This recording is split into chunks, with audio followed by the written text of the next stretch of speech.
আমরা যে যাই বলি না কেন আর যত কিছুই ভাবি না কেন, ইংরেজি শিখতে গেলে টেন্সটাকে অবশ্যই ঠিক করতে হবে। আমরা শিখছিলাম টু বি ভার্ব। ইতিমধ্যে আমরা প্রেজেন্ট এবং পাস্টের টু বি ভার্বের নিয়ম কানুনগুলো শিখে নিয়েছি। আজ আমরা শিখব ফিউচার টেন্সের টু বি ভার্ব। আমরা প্রেজেন্টে টু বি ভার্বের বাংলা রূপ পেয়েছিলাম হয়, হও এবং হই। পাস্ট টেন্সে পেয়েছিলাম ছিল বা ছিলে, আর ফিউচার টেন্সে আমরা পাবো হব বা হবে। এবারে দেখব ইংলিশের এর ক্ষেত্রে কোন কোন রূপ ব্যবহৃত হয়। এক্ষেত্রে সাধারণত দুটি রূপের দেখা যায়, একটি হচ্ছে শ্যাল বি এবং অপরটি হচ্ছে উইল বি।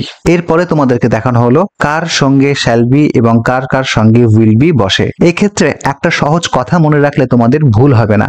আই এবং উই একমাত্র এই দুটোর ক্ষেত্রেই শ্যাল কথাটা দেখা যায়, আর বাদ বাকি সবার সঙ্গে উইল কথাটা দেখা যায়। এবারে আমরা সেন্টেন্স প্যাটার্নটা শিখে নেই। প্রথমেই বসবে সাবজেক্ট, তারপরে হবে শ্যাল বি বা উইল বি এবং তারপরে হবে বাদবাকি অংশ। আমরা কটা উদাহরণ ঝটপট দেখে নেই। এটি ফুল, যদি এটাকে আমরা এইভাবেই রেখে দেই তাহলে এই অর্থ হয় এটি টু বি ভার্ব প্রেজেন্ট টেন্সের।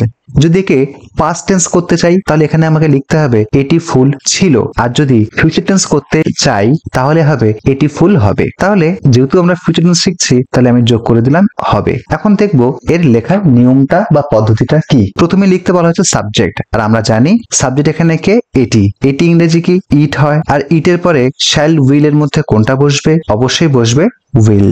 তারপরে বি লিখতে বলা হয়েছে, লিখলাম বি। বাদ বাকি অংশ কি? ফ্লাওয়ার, তো আমি লিখছি ফ্লাওয়ার, ফুল, অর্থাৎ ইট উইল বি ফ্লাওয়ার। কিন্তু এখানেও সেই ঠিক আগের মতোই খেয়াল রাখতে হবে ফ্লাওয়ার কথাটা কি নাউন, আর নাউন হলে এর আগে এ লেখা যেতে পারে, আবার এর পরে এস বা এস যোগ করে প্লুরালও করা যেতে পারে। যেহেতু ফ্লাওয়ার এটি মানে কটার কথা বলা হয়েছে, এটি মানে একটা এটা সিঙ্গুলার, তাই এর আগে কিন্তু অবশ্যই এ ফ্লাওয়ার আমাকে বলতে হবে, অর্থাৎ সঠিক বাক্যটা হচ্ছে it will be a flower. আর একটা উদাহরণ দেখে নেই, আমি শিক্ষক হব। এটা ইংরেজি কি হবে? প্রথমেই আমাদেরকে লিখতে হবে সাবজেক্ট। এই বাক্যের সাবজেক্টকে আমি বা আই। আইয়ের সঙ্গে শ্যাল উইল এর মধ্যে কোনটা বসে? অবশ্যই শ্যাল উইল এর মধ্যে কিন্তু বসে শ্যাল, কারণ আমরা জানি আই এবং উই এর সঙ্গেই বসে শ্যাল, বাকি বাদ বাকি সবার সঙ্গে উইল। তাহলে আই শ্যাল। তারপরে কি লিখলাম? Be, I shall be. কি হব? শিক্ষক হব। শিক্ষক ইংরেজি কি? টিচার। এখন আমাকে একটা জিনিস খেয়াল করতে হবে, এর আগে কি আমি একটা এ লিখবো? এখন জানার বিষয় টিচার কথাটা কি। টিচার কথাটা হচ্ছে নাউন, আর আমরা জানি নাউনের আগে আমরা এ বা অ্যান বসাতে পারি, আবার শেষে আমরা এস বা ইএস বসাতে পারি, বসিয়ে প্লুরাল করতে পারি। যেহেতু আই মানে একজনের কথা হয়েছে তাই কিন্তু এখানে একটা এ বসালাম। তাহলে I shall be a teacher. আমরা আরো একটা উদাহরণ দেখে নিই, তোমরা ধনী হবে। প্রথমেই আমাদেরকে লিখতে হবে সাবজেক্ট। এই বাক্যে কার সম্পর্কে বলা হচ্ছে? তোমরা সম্পর্কে বলা হচ্ছে, মানে এটাই সাবজেক্ট। তোমরা ইংরেজি কি? ইউ। আর ইউ এর সঙ্গে শ্যাল উইল এর মধ্যে কোনটা বসে? অবশ্যই বসবে উইল, তাই লিখলাম ইউ উইল। এখানটা বি কথা লিখতে হবে, যেহেতু টু বি ভার্ব তাই লিখলাম বি। আর কি পড়ে রয়েছে পরে? ধনী। ধনী ইংরেজি কি? রিচ, অর্থাৎ ইউ উইল বি রিচ। তখন সন্ধ্যা হবে। এই বাক্যে সাবজেক্টকে, অ্যাকচুয়ালি এই বাক্যে কিন্তু কোনো সাবজেক্ট নেই, আর আমরা জানি যে বাক্যে কোনো সাবজেক্ট থাকে না সেটাকে আমরা ইন্ট্রোডাক্টরি ইট দিয়ে লিখতে পারি। তখন ইংরেজি কি? দেন। এটা কিন্তু কোনো মতেই সাবজেক্ট নয়, এটা হচ্ছে অ্যাডভার্ব। যেহেতু সাবজেক্ট নেই তাই আমি বাড়তি একটা ইট সাবজেক্ট নিয়ে আসছি, আর ইটের সঙ্গে কি হবে? উইল বি হবে। আর সন্ধ্যা ইংরেজি কি? ইভিনিং।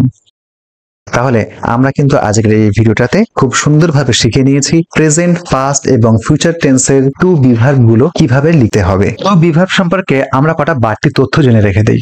টু বি ভার্বের পরে সর্বদা সাবজেক্টিভ কেস বসে। উদাহরণ দেখলে ব্যাপারটা আরো পরিষ্কার হবে। আমি লিখছি ইট ইজ ড্যাশ। এখানে যে অপশনগুলো রয়েছে সেগুলো হচ্ছে এ অপশনে মাই, বি অপশনে মাইন, সি অপশনে আই, আর ডি অপশনে মি। এখন আমরা জানি যে এখানে ইজ যে কথাটা এখানে লেখা হয়েছে এটা টু বি ভার্বের মধ্যে একটা, আর টু বি ভার্বের পরে সবসময় কোন কেস বসে? সাবজেক্টিভ কেস বসে। এখানে যে অপশনগুলো আমরা পেয়েছি তার মধ্যে মাই এটা হচ্ছে পজিটিভ কেস, মাইন এটাও পজিটিভ কেস, আইটা হচ্ছে সাবজেক্টিভ কেস, এবং মি এটা হচ্ছে অবজেক্টিভ কেস। তাহলে এখানে আমার উত্তর কোনটা হবে? এখানে কিন্তু বলেছে সাবজেক্টিভ কেস হবে, আর এখানে সি অপশন যেটা কিনা এখানে আই রয়েছে এটাই কিন্তু সাবজেক্টিভ কেস। তাহলে এখানে হবে কি? It is I. আজকের ভিডিও এই পর্যন্তই। এভাবেই আমাদের সঙ্গে ইংরেজি শেখার জন্য অবশ্যই আমাদের চ্যানেলটাকে সাবস্ক্রাইব এবং লাইক শেয়ার করুন।